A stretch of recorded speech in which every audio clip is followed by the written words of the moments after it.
Welcome back to 10 by 10. I'm Kevin Marley. And I'm Stuart Rose. Are you looking to buy or sell a home in 2020? Well, we cover the top 10 topics in 10 weeks. This week's topic is buyers and sellers markets. So Stu, how do we calculate those? It's a good question.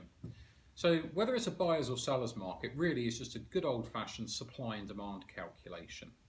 In real estate, there is a statistic called months of inventory, and that really determines whether people think it's a buyer's or a seller's market. And what months of inventory tries to do is basically say, so if today no more houses are listed, how long will it take for all of the houses on the market to be sold if they sold at the same rate as they did the previous month? Now, typically, if a market has below 3 months of inventory, we would say that's a seller's market. And if they have above 3 months of inventory, we would normally say that's a buyer's market. So Kevin, now we know what the different types of market are, what does that actually mean to the buyers and sellers out there?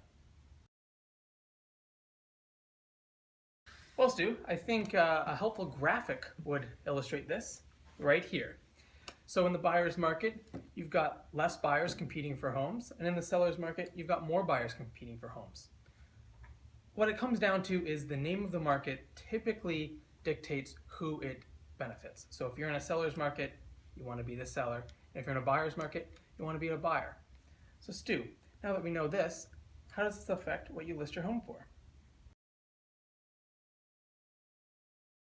So let's take this with an example. Let's say you're in the incredibly fortunate position that you have a house that you're trying to list and it's been valued at $1 million. Now, if you're in a buyer's market, honestly, you're going to want to try and list that house as close to the price as you actually can. You may go a little tiny bit below if you're hoping to attract a little bit more attention. But in a buyer's market, typically there aren't that many buyers out there, and it's much more likely you're going to be in a position with one buyer and one seller, and the price that the two of you come up with is going to be the value that you receive for your home. So for that reason, you certainly don't want to list it low, because it's very unlikely your buyer is then going to be willing to go upward. Now, if you're in a seller's market, you have a lot more options about how you actually list your property. Anyone that was in any way, shape or form involved in the real estate market at the beginning of 2017, or in fact anyone who watched the news at the beginning of 2017, will be very aware of all the stories of houses that were going for 100, 200,000 over asking, with 30 people bidding on them. So in those situations, in those kind of markets, it's not unreasonable to list your house price for below what you believe it's worth, say 925,000, 950,000, in the hopes that that low price is going to attract a lot of interest, is going to lead to a lot of people looking at the house, and at the end of it, you're going to be left with 4 or 5 people that all want to buy your house, and those competitive bids are going to end up driving up the price, and you end up getting $1,050,000 instead of the $1 million that your house is valued for.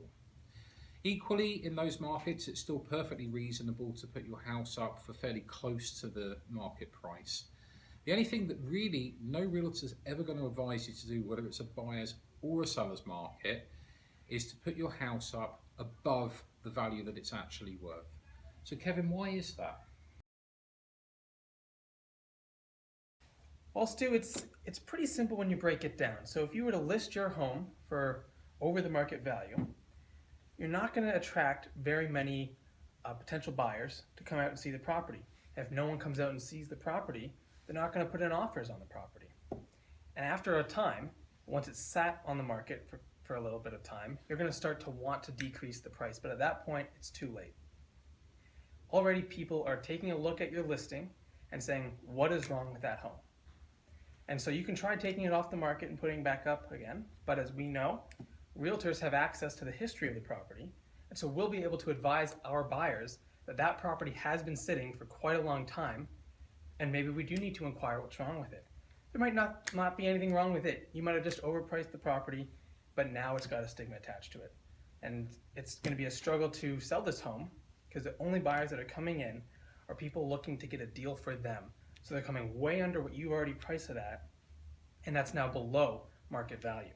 So you've now cost yourself what could have been a pretty good return because you were a little bit greedy at the start.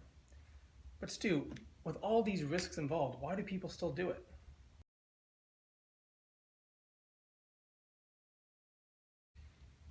Well, pricing can be a very emotional thing when it's your home. So put yourself in the place of a homeowner that has bought their home from new. It's sparkly, gleamy, with everything top of the range, absolutely perfect. They have lovingly maintained that home over 20 years. Every piece of work that needed to be done has been done. Maybe they finished the basement. Maybe they've done some of the work themselves on it. But you have a pride of ownership and you have an understanding that every single thing that home's ever needed has been spent on it and has been done correct and has been done on time. And for you have an emotional attachment that says this home is fantastic. There is absolutely nothing wrong with it. And so you tend to look at it as being one of the best houses on the street. The trouble is, maintenance is maintenance. It certainly makes sure that the value of the home doesn't decrease over time, but it doesn't add anything. It just means that the home is in the condition that it should be in. And those absolutely beautiful top of the range sort of kitchens, bathrooms and other things that you had in the home when you bought it are still immaculately clean, well cared for, well maintained, but they're also 20 years out of date in terms of fashion, the looks, the materials being used as well. That's why you have a realtor. Part of the job of a realtor really is to be able to walk you through what a house is worth, show you comparables, show you what it takes to achieve the highest price on the street at this moment in time, and be sensitive but be honest with you around what condition your home is, what you can expect it to go for when you list it, and they should be backing that up with hard facts. Well, that's it for talking about the different types of markets. Next week, we'll be talking about staging and how it affects the sale of your home. All right. Thank you very much, guys. And the thing with the likes and the other buttons, you should be doing that. Take care, everyone.